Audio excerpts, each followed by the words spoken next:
at least by sharing the screen and seeing each other, you can help each other out. We are live now, just I know. Okay. All right. Good to go. Mhm. Okay, gonna call this order to meeting, this meeting to order, excuse me. So I'd like to,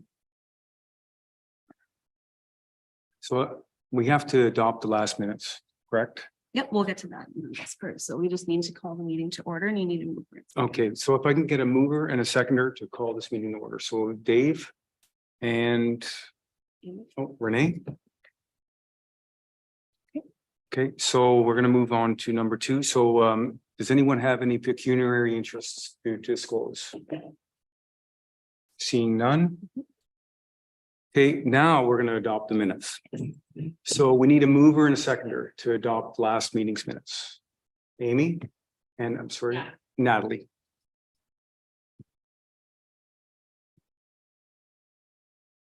Okay, items for discussion. Item 4. So item 4.1. Looking to see if anyone has any questions regarding the committee terms of reference. So that was sent out in our package. Seeing none.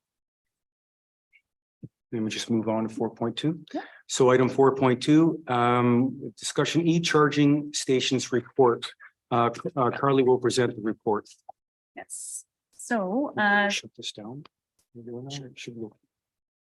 So in your agenda package, there's a 2-page report, just a continuation of the delegation from our last meeting from Tim Doherty. So if everyone recalls, staff was going to look into the application process a little bit more to see what the municipal commitments were, if there was any financial commitments and a little bit more of the process. We went a little bit further to see, because the other communities who were successful in the first round of applications were announced while we were seeking the information. So I spoke with 2 of those townships. One was Prince Edward County and the other one was East Ferris. And they were both communities that were successful in getting the full $250,000. So they had reassured me that throughout the process, there was no financial commitments. It was more so of a planning to be able to submit an application. So in this report, we're just kind of outlining what we would need to do, what's required of the community. Do we qualify? And we do. So our next steps are to determine locations to install the chargers and obtain quotes from service installers, construction installation costs. The application package is also included in the report.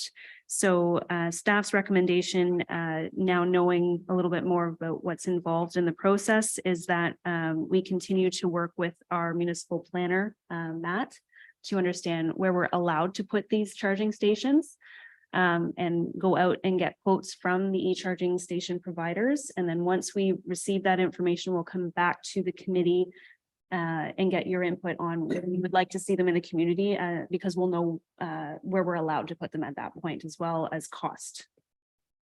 So if everyone is in agreement with that, this report is going to be in the minutes that go to council just to keep them involved. But once we know a little bit more, and almost enough information to complete the application, then we'll make a recommendation to council to submit the application. Would be the process. Does anyone have any questions, comments? Okay. With no questions, so we'll move on to item. Thought there was a question there. Item 4.3. Community visioning planning update. Mark will be supplying us an update to this. Thank you, Mr. Chair. Council approved during the budget process a visioning strategic planning process. Requests for proposals were put out. We had approximately 18 consultants download and or ask for the packages. And then we've also extended the deadline by an additional week as per some requests. We've received 1 formal response that closed on May 1st. Is that correct? May 2nd. May 2nd. It's on budget, and recommendation is going to council next week to approve the consultant. Carly has done background checks on the references, which were all positive. The cost is below the estimated budget, and we're looking for council approval to go on to the next steps to schedule the beginning of the process, of which this committee will be invited to participate. And actually, once approval is given, we're hoping that the consultant to meet with your group at a special meeting to go over the schedule and process to ensure that everybody's aware of what's going on. I know you were involved with the consultants, if you wanted to have anything to add. Mike, sorry. We're still preliminarily into the initial phase. Once everything gets approved and we start the process formally, we'll probably have more to report at that time. I think this is exciting news in terms of setting up the municipality for the future and creating a consultation phase with the community residents as well. Thank you. Any questions? I too am very excited to see what comes from this. I think there's some positive movement to be had from here. It's nice to have a vision to move forward in a positive path to take. So I'm really excited to see what transpires from this. There being no questions on this item, I'll move to the next, which is going to be 4.4, the senior housing project. And unfortunately, or fortunately, Mark will speak to this again. Again, very exciting news. Through council approval during the budget process, they endorsed the idea of putting out a request of interest to solicit a turnkey operation for somebody who can come in and build, design, operate, finance a housing complex for affordable seniors. We received one submission at this time. I've requested the group to come in to do a presentation to Municipal Council on June 21st. And I'm also inviting members of the Economic Development Committee to attend. At that time, when the information is released to Council, I will be releasing the proposal to committee members at the same time. And I'm looking for some of your feedback, or if you had any questions that you wanted to supply for the consultants to answer that evening. So the consultant that submitted is Descon Construction out of North Bay. So they'll do they're proposing to set up a non-for-profit organization, which would answer or report back to council. They will design, plan, operate, and work with the non-for-profit group, which will be members of the community and members of council that will be sitting on the group. So I look forward to them sharing their information and financial plans with council in the committee on June 21st. Should council approve the recommendation and to move forward, we'll be entering into a letter of interest to move forward. Their projected timeline to do the research to ensure that the business plan supports this type of development in our community is needed. They are looking at a facility between 25 to 30 units. That'll be 1 and 2 bedrooms. Some of the costing is $950 to $1,250 a month, which I think is pretty reasonable. But again, I don't want to take away their thunder, but just wanted to give the committee an update of where we were at with this project. And it's going to be self-sufficient, self-financed, and moving forward. So. Thank you, Mark. Question? Do they have an idea who the housing is geared for? Is it for like fully independent, semi-assisted? It's more independent, to my knowledge. But again, those are all good questions to ask of them. Again, very exciting news. I know this community has been talking about this type of development for many years. And there is a good opportunity for us to provide that great need. Again, if it's found in the initial stages in the research that the need is not there, then there's no cost to the municipality for them to back out. So again, it is very, very exciting news. Thank you. Any further questions? We'll move on to item 4.5. So OPP Noëlville Detachment Closure Update. Ask if any question. Okay, sorry. I think that's it, eh?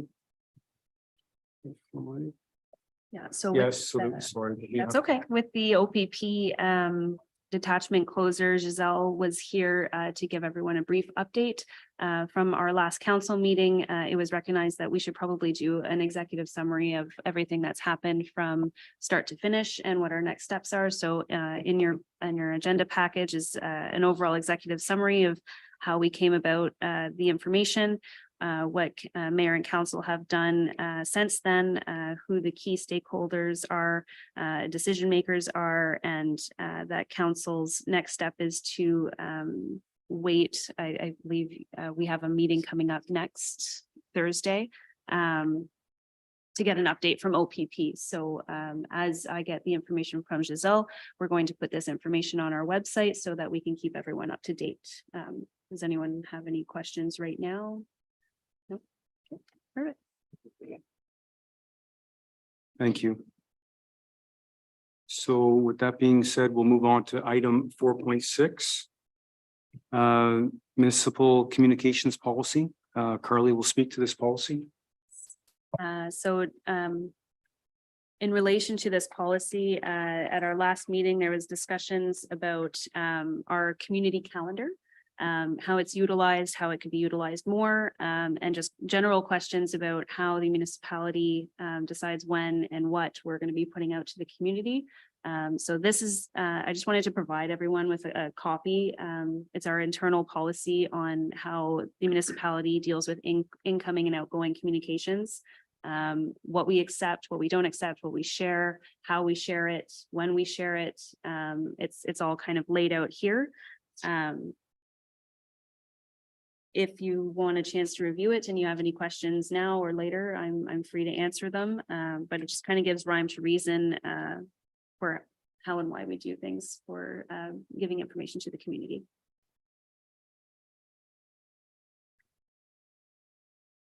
Any questions, comments? Okay, thank you. We'll move on to 4.7.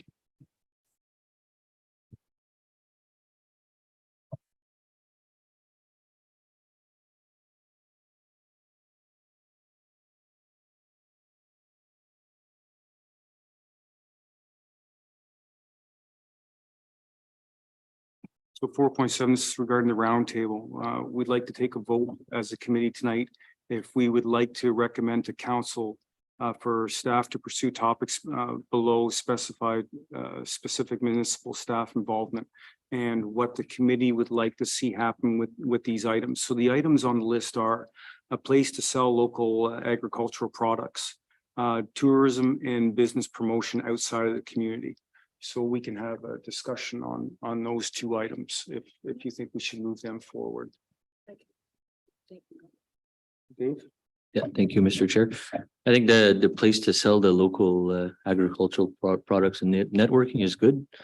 We've had the market at the church parking lot there all summer, and that seems to work well. Everybody seems to like that. It's nice to promote local farmers, local small businesses. I think it's important we keep that going. I don't know what exactly we can do to help, if we can provide a space for them, or I'm not sure what, but I think it's a good idea. Just a comment to that.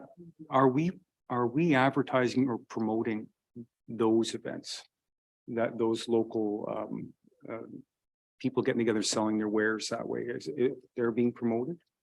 So they're kind of advertising for themselves right now. The municipality hasn't received a formal request to advertise on their behalf, but if they wanted to share their poster, then we would absolutely share that information. I just don't know the contact person who organizes everything. But more to the, because Amy had brought it up at our last meeting to kind of create a network of people. I don't know if you have anything to add from the last meeting. That's okay. No.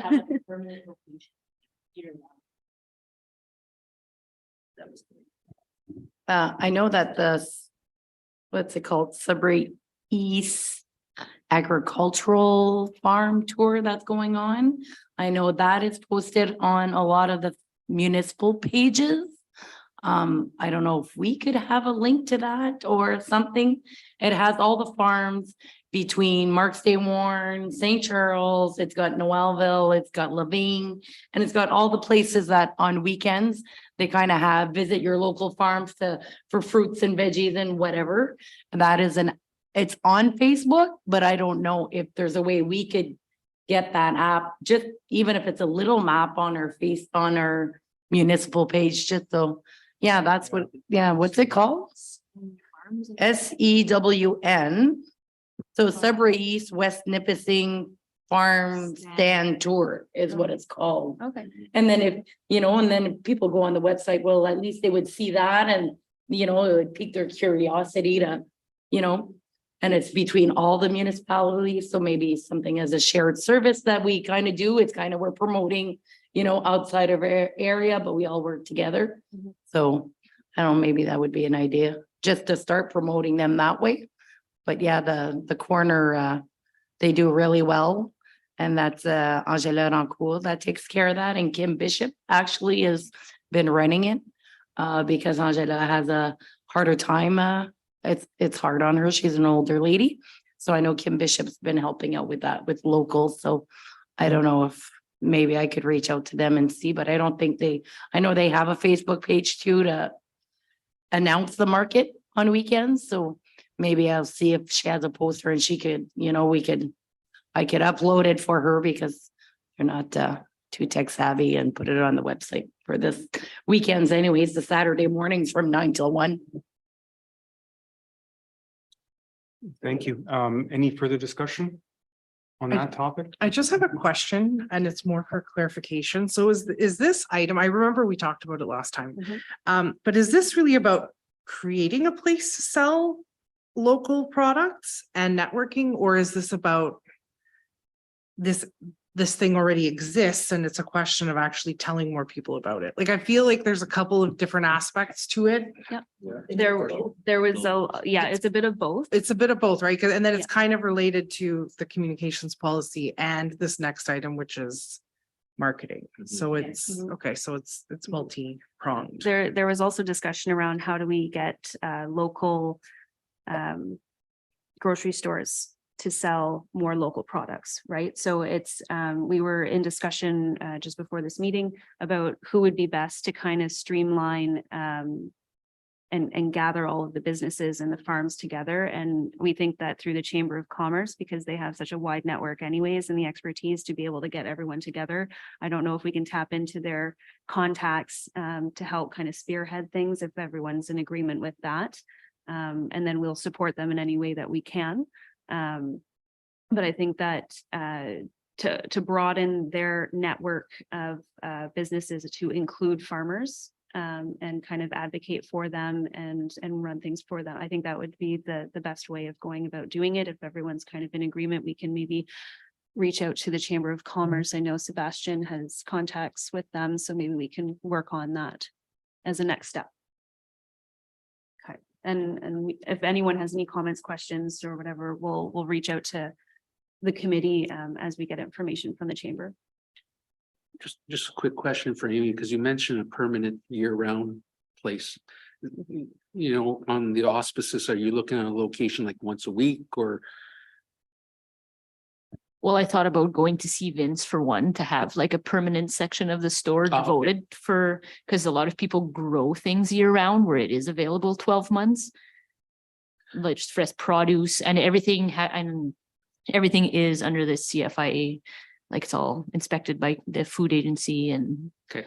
No, I was just thinking when you were saying that, if we're looking at a once a week sort of opportunity, is there a way of using one of our existing facilities on a weekly basis, such as the EDC, the Albion Community Center or something like that? It's just an idea. My first thought was the land. Yeah. Depends if they want. It's looking for. Yeah. Dave, you have a question? Thank you. I'm wondering, I don't think many people would want to be like every day because a lot of these people have jobs or they're actually gardening, growing their food. I don't think they all have time or enough product maybe to sell every day. But maybe it would be a good question to ask them how often, when's the best date? But I can't see most of them being able to do that 5 days or 7 days a week even. So, but that's a better question for people that are involved. I'd have to agree with that, but I think initially, if you have the meeting, let that grow and prosper. And then as it grows and they have that network built, and if they want to go more days, and that would be something that you grow into. It makes sense though, because in the beginning, like you said, you're busy producing. You won't be running your vehicle out and producing and putting those vegetables or your wares out to market. I think it's a very good point. And they can't afford to hire somebody to sell while they're not making big bucks doing this there. That's a So very good point too. It's a labor of passion at that Mhm. point. Any, Yeah, I just want to go to the next point. So the tourism and business promotion, more so outside of our community that I believe it was Manny who brought it up at our last meeting. Just as a point to say that our tourism industry should be advertised outside of our community and province. Manny, correct me if I'm wrong. Yes, like I had mentioned last time, I was in Toronto, the Toronto Cottage Show. And while I was walking the show, I was interested to see that a lot of municipalities, Parry Sound had a big exposure there. A lot of townships were there, and they had, and it looked to me like they were sponsored by the local businesses, because even though the forefront was the municipality, they had advertising of local or there was some of their townships, and I think that would be a great avenue to expose the French River. I'll be honest, like I said, I've been up here now 10 years. And when we were first looking for, a place to retire to live, I didn't even know that the French River existed until, I was looking at Parry Sound, and I had given the real estate agents our wish list, and they showed us pretty well everything but our wish list. And till one of them said, listen, if you really want what you want, go 45 minutes to an hour north. And I was amazed when we drove up here of the lack of a better, the hidden gem of the French River. And so I'm trying to grasp right now, and I'm not sure that I have what the mission or statement of the economic committee is. Is it to develop local business, attract more people? I've been trying to get a sense of that before I throw some ideas out. So I'm not sure where you want to go. Do you want to? I've been part of Innisfil, and not to bring up other townships, Innisfil for 30 years here, where Innisfil was the French River, with the lack of it was cottages, it was that, and now we're a sprawling. It's changed. We're a city. It's different things. I'm not sure if that's what the French River is looking for. Is it looking to grow or to strengthen what it already has? That's what I'm trying to get a grasp for. But for promoting on the topic of it, promoting outside our township boundaries, I think would be beneficial. many levels Yeah. to the French River. Absolutely. Okay, so just to that point, Manny, we used to be a part of that home show several years ago.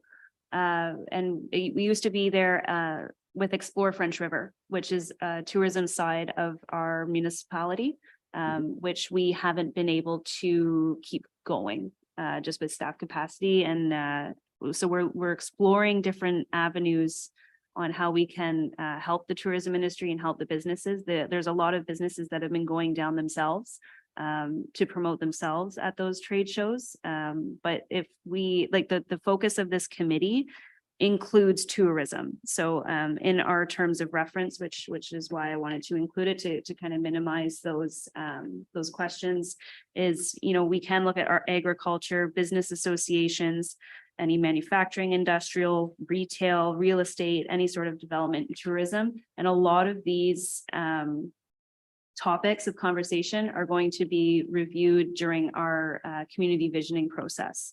So that's when we'll go out and kind of get, you know, the 5, 10, 15-year plan for the community. Does that involve tourism? Does that involve agriculture? Does that involve development? And we're going to canvass and do focus groups with the community members as well as council and this committee. So a lot of those questions and answers will hopefully be developed from that. Correct me if I'm wrong, if you want to add anything, Mark. Sebastian. Through you, Mr. Chair, Carly's exactly right. And I think if we follow up with the ideas that Manny brought forward, the first and foremost, you should be consulting with your tourist operators to maybe form a tourist association or tourism group that municipality can work in conjunction with. So we're all moving in the same direction and not opposed to each other. I think this visioning hopefully will have that component that we can do that. And Sebastien, anything or that's No, yeah. you're the dev officer. Maybe you have a comment? Thank you, Mr. Chair. Through you, I'd like to see too, like, not just promotion of businesses and tourism, and this is all good, but I think we need to find a way to attract businesses also. Like the commercial side of things too should be looked at as for development also. I don't know how we can attract that, but I think we need to look into that also, because there's like we're growing, we're a growing community. And if you look around, like we're losing most of our restaurants, we're losing, I mean, gas stations, not a lot of gas stations. So we need to attract commercial stuff also somehow. I'm not sure how to do that, but The question has to be asked, and we have to know what we're looking for.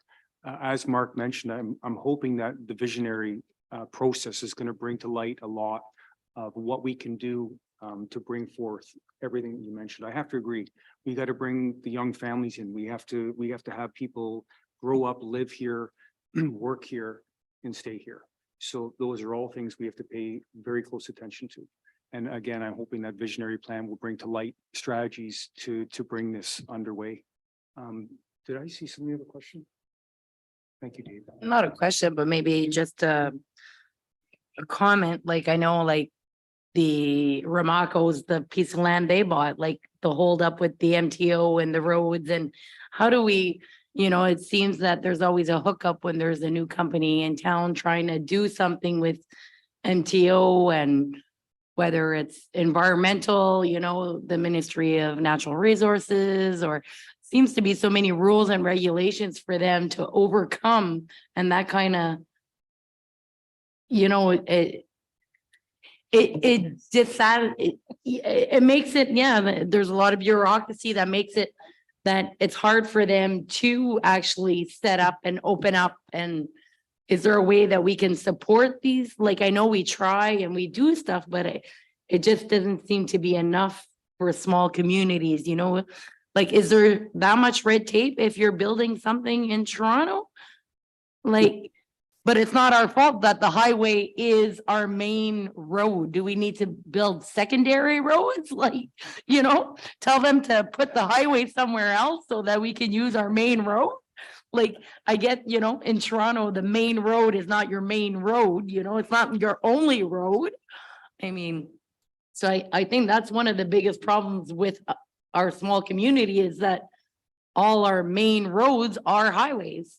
So, it's not like we have, the King Street or this street or that street, we have one street. So it makes it challenging for businesses. And I don't know if on the official plan with Matt, like, I know there's strict rules as where the commercial buildings can go up.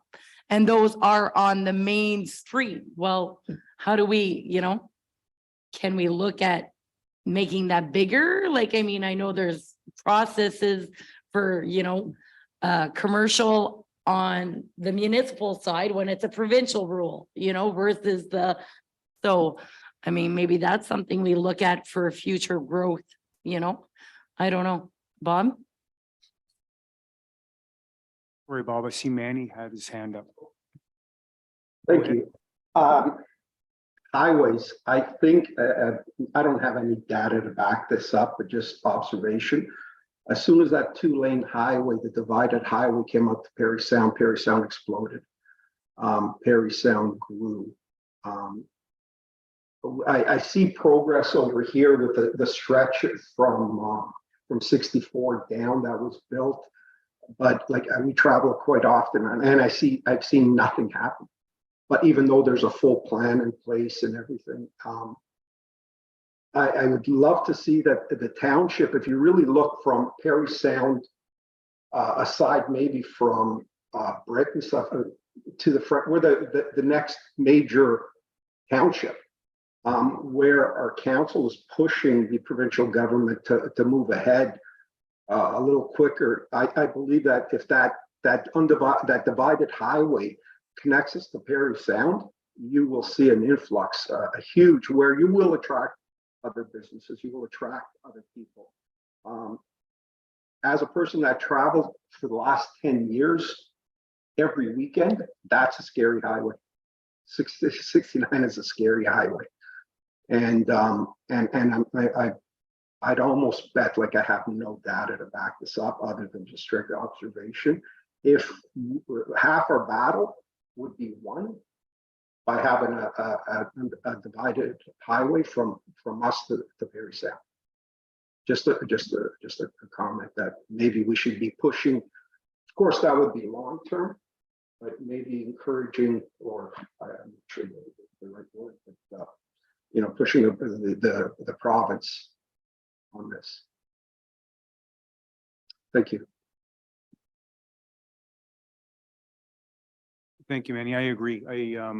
Once we twin that highway, it will open up that corridor again. I think there's other things pending with that highway being twinned that we don't it's not come completely to light. There's some mechanism in the background holding that up, but it doesn't hurt to ask those questions and find out exactly why. And also picking a proper path forward. I know I hate doing things twice, and it's nice if we take the time, focus on certain things, get them done right, and then move on from that, build on, and make sure that the building blocks are in place for a proper foundation. And again, I'm going to go back and refer to the visioning plan. I'm hoping that plan will give us the easy wins, will give us the midterm wins and the long-term goals. So I'm hoping that the passion that we feel in this room now, we all love this municipality. We love the area that we live in. I think that this is going to give us a roadmap forward is what I'm hoping for. So I have to agree 100% what you're saying. We have so much to offer. We just need people to see what we have, and they will come. Absolutely. Bob? Thank you, Mr. Chair, through you, and if you permit me, a few comments. To tag on to Renee's comments about the industrial park, if I can call it that, out there, and Ramaco's. I had a chance to speak to Mr. Ramaco back in March, and he was still positive that it could go on, but he was also mentioning some of these hoops he had to jump through and this, but I don't think that's a dead issue. He still wants to go forward and the pandemic pushed him back. But I think that and what Councillor Dave mentioned of attracting new commercial building, I think it all starts of growing our population also. Every time we create a new lot, every time we see someone starting to build on it, that's one new family. Anytime that we can get a subdivision going or other projects, it's new people, it's more children in the schools, it's more people buying docks, it's more people up on the hill that's supporting the 2 and soon 3 stores up there, the grocery stores. It's having more people to keep our police station. And I think we have to grow from there. And the more people that we do have to service, business will be opening their eyes and saying, well, you know, this would be a good opportunity to for us here. So just my thoughts. And every time I do see a house starting like I did this week, as a counselor, it's cha-ching, more tax money coming in. Thank you, Bob. Amy? So as a small local business owner, one of the big problem is the government always adding more red tape and excessive costs on everything that they don't want, the small family owned mom and pop shops. So if the small municipalities can start lobbying to like push back on all the regulations and the extra cost to start up, it's nearly impossible to start from scratch now. So until we push back, nobody is crazy enough to start up on their own. I'm going to speak frankly to that, and then I'm going to ask Mark a question, if he will. Because I know to speak to the mom and pops and being too small to get benefit from the government, because when that fire and the flood happened years ago, I know my business suffered tremendously. I was not eligible for any benefit package because I had no employees. I didn't owe enough money because I was fiscally responsible. So as you mentioned, I was hurt as a result. It seemed like the bigger organizations that were too big to fail got the benefit. So I had a hard time with that as well. Mark, you know the inner workings of the municipality probably better than most at the table. Is there any mechanisms in place that could bridge that gap, that could help with the smaller businesses? Could we lobby larger governments, provincial and federal? Do we have any say, any sway?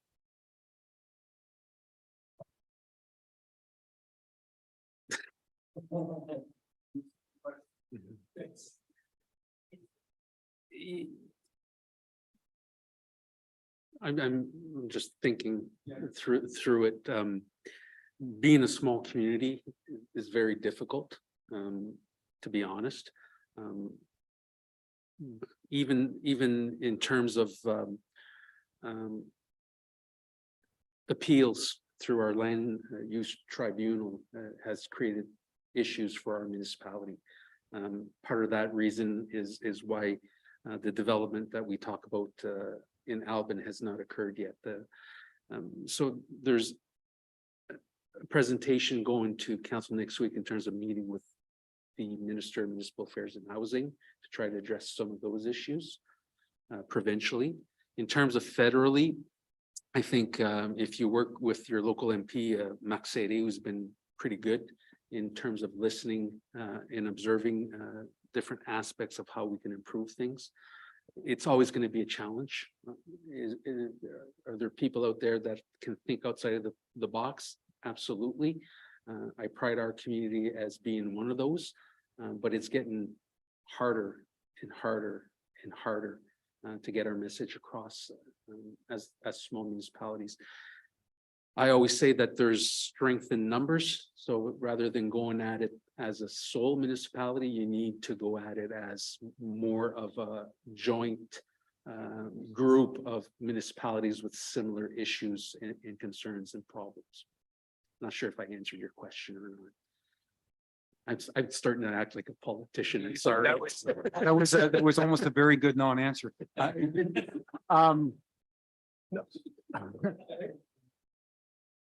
So essentially, and I think you bring up a good point. So if we were actually to identify the areas that we want to modify and bring that list together, consolidate that list, and maybe start focusing and seeing other municipalities are sharing the same hardships, the same burdens, and then put the numbers together with respects to that.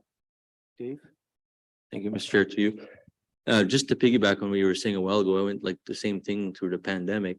I had no employees. I couldn't get any of that funding that was available or any of that. I have all the for my business, I got all the same costs, all the same paperwork, all the same applications, license as any big business. I'm a one-man show. I got to do all that on my own. I got to pay all that on my own. I got to make enough money to be able to. It's hard. It's hard as a small business owner. It really is. I can't afford to hire secretaries and all this to do I got to do all that. It's a challenge. Takes away from billable hours. Yeah. Doing that. So it sounds like there's an opportunity for some strategic partnerships, maybe with other municipalities, small townships, or the like, right? Where they may be having similar issues in terms of supporting local businesses to push back and or make some change at other government levels. So maybe that's something that we should be looking into and maybe politically should be looking into as well. But I think the other thing we kind of briefly touched on, and it was within the context of tourism, but not specifically to tourism, is a marketing strategy. And I think you guys are doing your visioning, the community visioning exercise. I cannot remember when that's supposed to be completed. I know you guys are still doing your procurement process, right? Yes, so we've completed. Sorry. That's okay. We've completed it. The report going to council to award the contract to the consultant is going on the 7th. Okay. Yeah. Okay, yeah, so then that will formally close out the procurement process because then you can actually make the offer. And with that plan, are you hoping that consultation and that community visioning exercise is complete?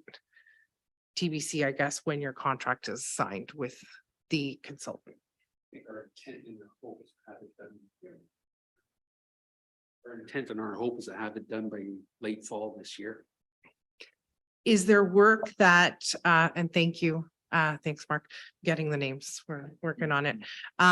Is there an opportunity to think about when you have that visioning document or that long-term strategy available in the fall? Is there work we should be doing right now from a marketing perspective, from an information sharing perspective, to kind of both get people aware of the work that's happening here, right? Even that exercise, because sometimes it's hard to get engagement with people for these things, and you want as many voices at the table as possible. So to make the most use of that money that we're throwing into that exercise, what's the strategy that goes alongside to engage with people in the municipality, but also people who maybe are peripheral? I know, I think the mayor said last time that the population is 2,500, but in the summer it's like 10,000. So what about those 10,000, right? And tourism might not be the primary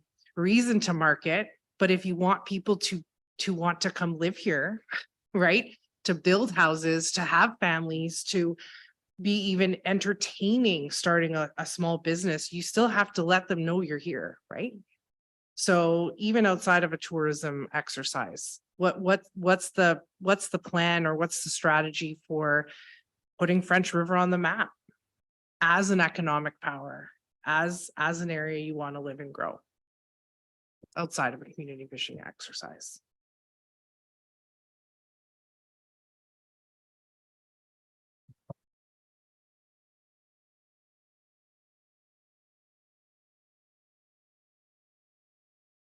Asking job. Manny, you had a question? Yes, regarding your marketing, and will that include marketing to ourselves? I question how much have we listened to the community, what they want? And I'm just going to give an example when I moved up here. So I can imagine for people that lived there their whole lives. When I first moved up here, I was so excited to be up here. I told everybody about it. Oh, it's fantastic and everything. And as time progressed, I started to say, nah, you can't, there's no fish up here. Don't come up here. Because you almost start developing a mentality of, this is my place, this is our secret, right? And so at this, I think, and I'm looking at strictly, like, I've never been on a committee, but I'm looking at it as a business, how to develop this as a business.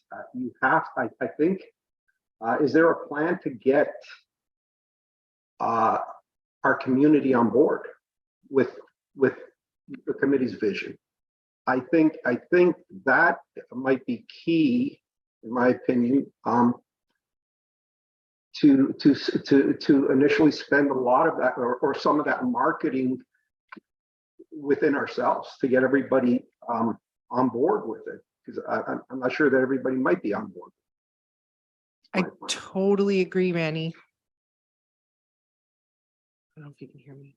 I agree. My mic is on. I have to push it. I totally agree, Manny. I think that's why I'm saying, like, there's got to be almost like an engagement strategy. I'm calling it an engagement strategy. Sorry, it's part of my day. It's part of my day to day. But it's hard to get people at the table, right? Like, we're, a handful of people.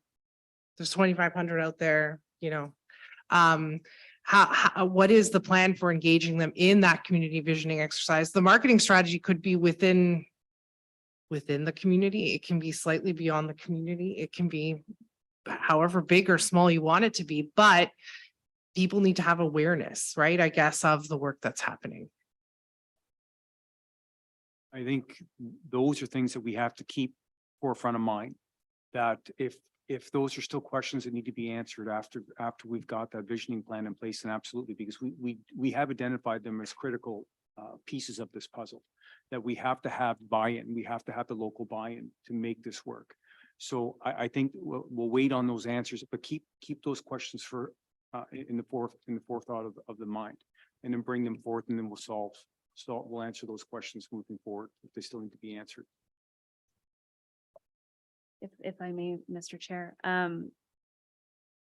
really good questions and really good points. I think that when we get the consultant hired on, all of these questions and points are going to be brought up, and it's going to be up to him and staff, as well as Sebastian and I, who are going to be his key points of contact with the municipality, as well as this group. This group can go out into the community and canvass everyone if you want to. So the point of committees is to have community buy-in. So in terms of a marketing, advertising strategy, engagement plan, like you were saying, all good points. Let's get the visioning plan schedule and listen to the consultant. And this isn't his first rodeo. He knows how to engage. We will help him do that. We're going to be sending out surveys. We're going to be advertising. We're going to be doing mail outs. We're going to be, the information is going to be everywhere. It's going to be available for those who are seeking it also. Even just as a side note, to get people interested in even sitting on our committees this year was a challenge. We had to post it more than once and formally invite individuals in some cases to sit on committees just to get community involvement. So the municipality and its staff are aware of like, everyone is busy. Everyone has their own thing. Everyone has their families. Everyone has their business. Everyone works. So that's where we're seeing the struggle. But with hiring a consultant who's done this before, who's done the engagement, who's done the advertising, who's done the marketing plans, as well as Sebastian and I and our background in business and marketing and all of our specialties. I think that all of us together will be able to come up with a plan to help get the information out so that we get the information we need to complete the plan. If that answers any questions, but I will be marking down everything that was said tonight to bring up to the consultant, just so that, you know, as much as he is probably already aware, just to make sure that he's fully aware that these are our reservations and our concerns going forward, that we just want to make sure that nothing's missed. Thank you, Carly. I had two people in queue. Oh, sorry. I apologize. Dave? Thank you, Mr. Chair, through you. I don't like to be negative, but so I've been on council for 5 years, and to get people engaged while you're doing something is almost impossible. Budget, any changes we're doing with waste management, anything like that. You don't hear from people, it seems like, until it's done. And we've sent stuff in the tax bill, it's on the website, it's on the agendas. You don't hear people talk until it's done, and the ones that don't like it, that's the ones you hear. Apart from that, it's very hard to get community engagement, and we try. It's not that we don't try. I don't know how much more you can, there's a letter in the tax bill, everybody gets that, there's knocking on doors, there's so like, I don't like to be negative in saying that. I'm not saying it's impossible, but it's very difficult to get. And like you said, with the committees, with the Public Works Committee, I had to bug people to get on. People don't take the time to want to be engaged. It's difficult. Thank you, Dave. Renee? So just on a different note altogether, a few weeks ago, I attended FNOM, which is the Federation of Ontario, Northern Ontario Municipalities, and it was in Parry Sound. And walking the streets there, they also have their issues with a lot of business closures through COVID. Even though they're a bigger community and have a lot more services than us, they struggle with a lot of the similar issues of getting people to move there, and they have 4-lane all the way there. There was discussion, and the Ministry of Transportation was there. And discussions were talked about the 4-lane, when's it gonna get complete? But of course, you get the not an answer kind of a thing, a circle. So they do keep putting pressure on the provincial government to try to get that finished. And I think, yeah, there is some holdups, but I think a lot of it is funding and stuff like that. They also, a lot of the concerns were, how do we keep our small businesses open in Northern Ontario? Because all the small communities face a lot of the same issues, the rising costs of everything. And, you know, we have lower paying jobs. We don't have the population. We don't have the businesses. So I think maybe reaching out and working with our communities and programs that we have, whether it be the Sudbury East, the Chamber of Commerce, using, you know, try to reach out to them, and the strategic plan, and West Nipissing's doing a lot. So is Sudbury, you know, St. Charles, Killarney. We all struggle with a lot of the same issues with how do we attract somebody? And like you said, Manny, I don't know if we want to become big. I don't want to be big, you know, and a lot of people say, oh, you're from French River, you're the next Muskokas. I don't want to be Muskoka. I want to be half the size of Muskoka, but not the full size of Muskoka. So how do we find that happy medium? Do we make Alban Muskoka and Noëlville on the side? Like, we need to find something, you know. Alban's got the French River, so we can make that nice and big, and then we could go visit 10 minutes down the road. But no, we do have to find, how do we attract and get more people? Because yes, we do want people to build and move here, but to what extreme? I don't think we'll, you know, have the big box stores like Parry Sound or Sudbury or that, but even just little stores would be nice, you know? So, and like Mark said, if they're meeting with the ministry in a few weeks of infrastructure, is that what you said? Ask for a meeting. So, you know, no, but you know, maybe those are steps that we can, and we all know that by lobbying and sometimes hitting on the right doors, you know, we at least get our voices heard. So I think we just keep come up with that plan to how do we get people here? And I know Sebastian's been working, helping some businesses, so what's the next step? Maybe having those, electric plug-in cars will encourage people from down south. Oh, I can go up there now and plug in my car.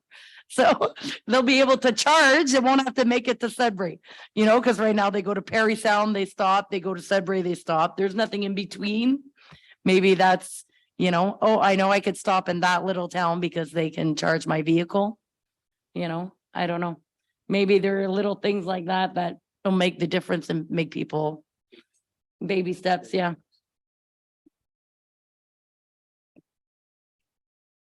You're okay? So, and just another point to the growth in the community, I think even small growth should be celebrated because, like Giselle had mentioned, half of our population is seasonal, but we are seeing a lot of that population move here full time when they retire. So even if that is growth in our community, that's still a small win. It's not big development, but it still means that more people are moving here. It's not increasing the tax base like council likes to see, but growth is growth. Right. So I think that even if we through the visioning plan process, through the data that they're going to be requesting from us, I have no idea what they're going to be requesting from us. If they need growth numbers, I think that would be an interesting study through the building department who would be able to provide some of that information, because a lot of them are applying for building permits to or I don't know what sort of permits through the planning department. So if they request that information, I think it would be an interesting data to have. Just to say, we've come from this to this, even post or pre-pandemic, I think it's just interesting stats to have as a comment. Oh. Dave?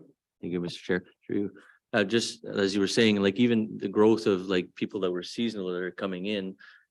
So if we got, let's say, I don't know, 500 extra people that were seasonal, now they're full time. Well, that's more appealing for a restaurant. You got an extra 500 people that will come in the winter when it's the slow season for everybody. Because right now the restaurants were living basically on just the summer tourists and summer. So when the pandemic hit and that hurt, well, they were already hurt from the winter, and then it starts in the spring for the pandemic. That's why most of them close. They don't have the year-round income stability to make it. I have to agree with that. It would be nice to have more of a year-round base business rather than we know the tourist is more or less seasonal unless you can move into more winter sports, which is tough. We have a great snowmobile trail. And yet we need to promote that, and we have other winter-based activities too that we should be more moving on as well. One thing I'm not sure if I brought up in the past, but I always got me thinking, because I like to communicate with people via email. I know we have Facebook. I know we have the web page, and that's all dependent on people coming to us. And I know there was privacy issues. I think I did bring it up before, and there's privacy issues related to what I'm going to suggest now. And that's making a database of email addresses that we can contact our residents directly and let them know of the latest, greatest. Is give an email blast out and get to them directly. I'm just wondering how complicated or legally constrained something would be like that to put together.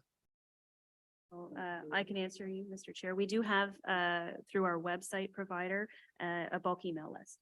So depending on what people if they sign up for it, and depending on what topics they sign up for so there's one on there for if you are a business that is interested, if we are putting procurement documents out in the community, every time we post something, they would get an email.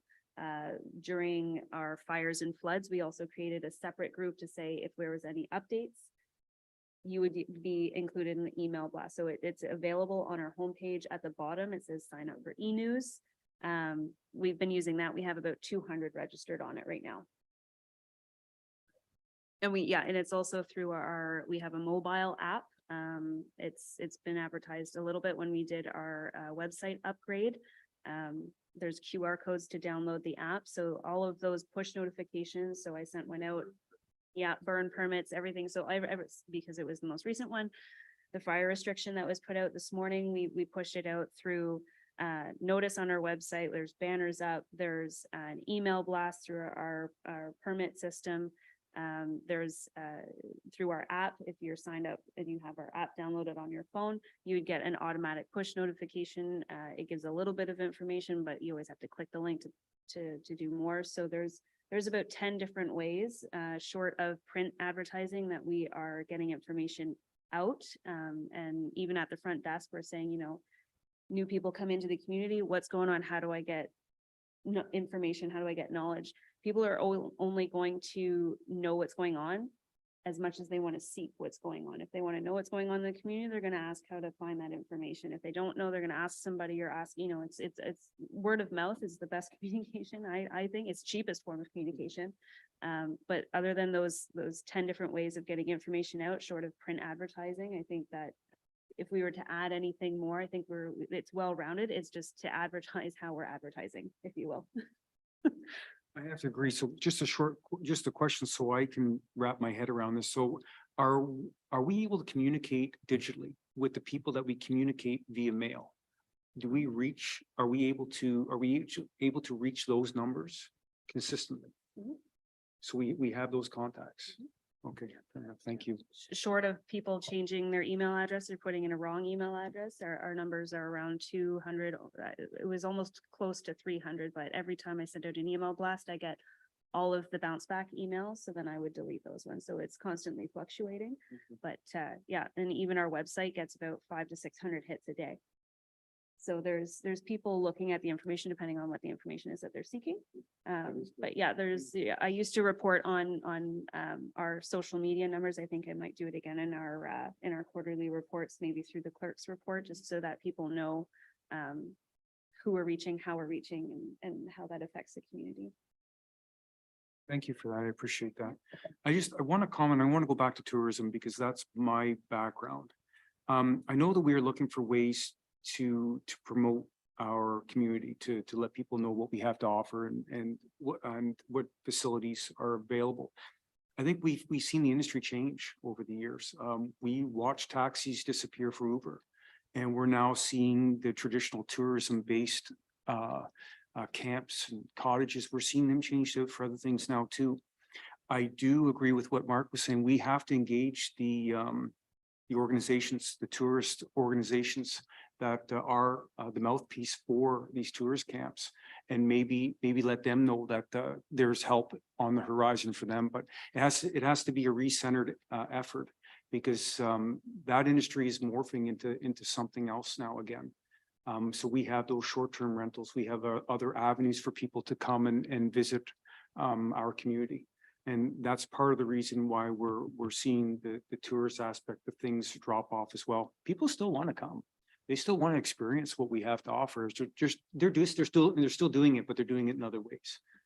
That's all I have to add. Does anyone have any other comments or would like to add anything to the general discussion? Manny?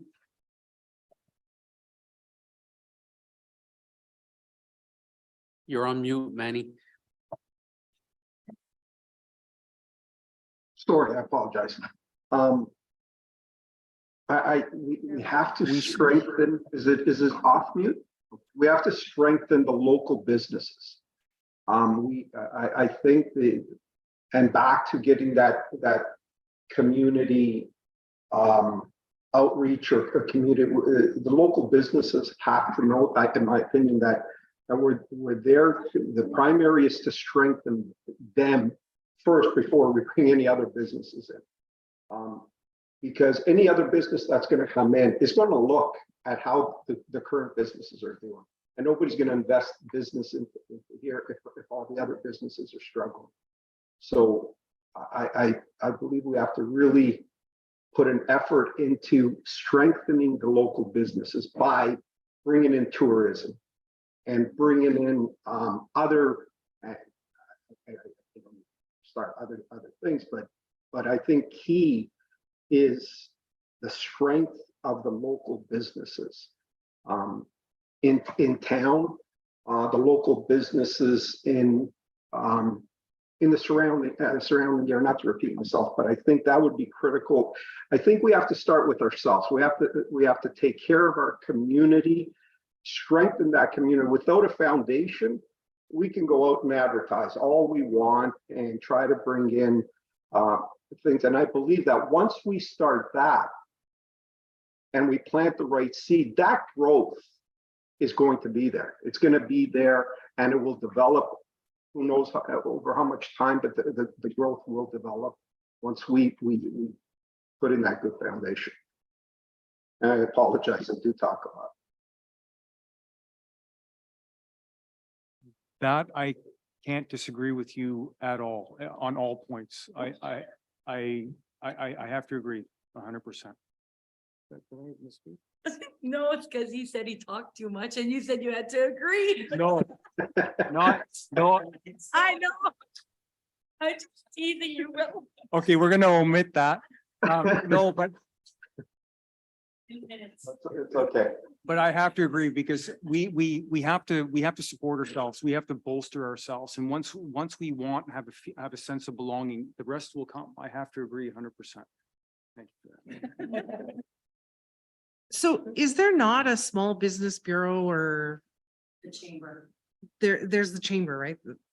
That exists. And is there a special tourist branch of that, or is it the same? You can probably speak better to that. I know I deal with a separate organization that represents tourist outfits separately, and there's other levels of that organization as well. But the chamber is more of a business, general oriented. Yeah, so that's correct. So the Sudbury East Chamber does meet once a month.